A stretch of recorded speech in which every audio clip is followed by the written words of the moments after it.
Hey guys, today we're going to talk about some things that you should do before you create your budget. Now, these are things that are going to help you ensure that the budget is accurate for you and that it's something that you'll be able to stick with a little easier. Okay, so before we get started, if you are watching this on YouTube, be sure to hit the subscribe button and the bell to get notified when I go. And if you're watching this not on YouTube, if you like what you hear when we're done, hop on over to YouTube, look me up, Linda May Myers, and subscribe and hit the bell. Now, why do you want to know when I go live? Why do you want to know when I post a new video? Well, as a financial coach, it's my mission to help families live a life that God created them to live.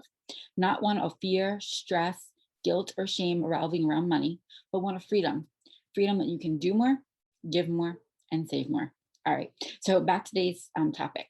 What to do before you create a budget. So this is an exercise that I go through with all of my clients, and how long it takes just depends on the client. But basically, the first thing you're going to do is what I call a 90-day look back. And what that means is you're going to pull all of your financial statements, whether it's your credit card statements or bank statements, any way you spend money for the past 90 days. Then you're going to go over them and look at what you're spending money on. You're going to break them out into categories. You're going to divide it into your giving, your food. And in food, I do recommend breaking that out into eating out versus groceries. Also housing, mortgage and utilities, taxes, anything around housing, transportation, 3 car payments, gas, oil changes. And that's another reason I like that 3-month book back, because a lot of people within the last 3 months or so will have gotten, some sort of maintenance, whether it's oil change or tire rotation or whatever done on their car. Also clothing.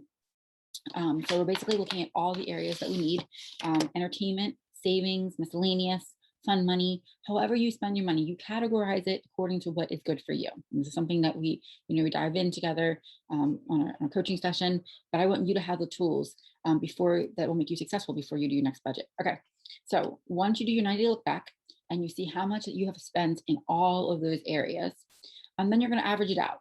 On average, what do you spend each month on food, on gas, on your mortgage payments, of course, should be staying the same unless you're on a adjustable rate, which I don't recommend, and we can talk about that in another video.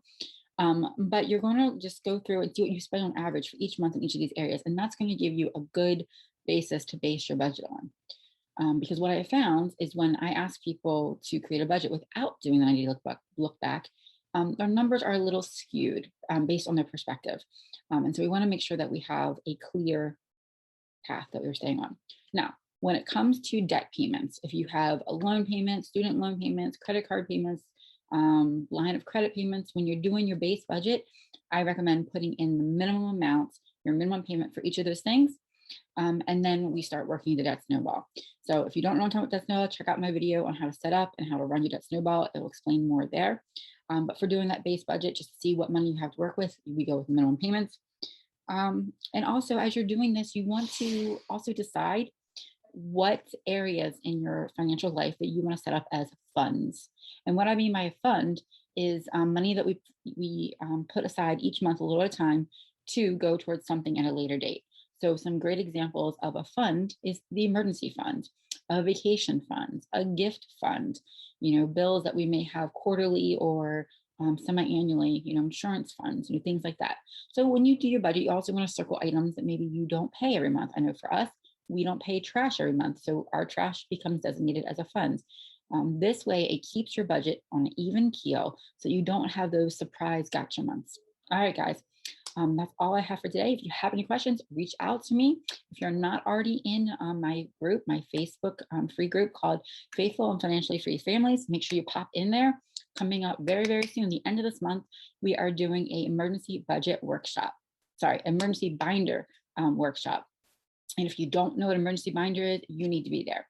If you know what emergency binder is, you need to be in there too. If you don't have one, get in there and let's make it. If you have one, it still would be a great review to make sure everything's up to date and make sure you have all the pieces. Because I've seen people who have emergency binders, but they forgot, maybe to include the health piece of it, or some pieces of financial or whatever. So we want to make sure it's full and it's complete and that it's a security blanket for your family. All right, I will talk to you guys later.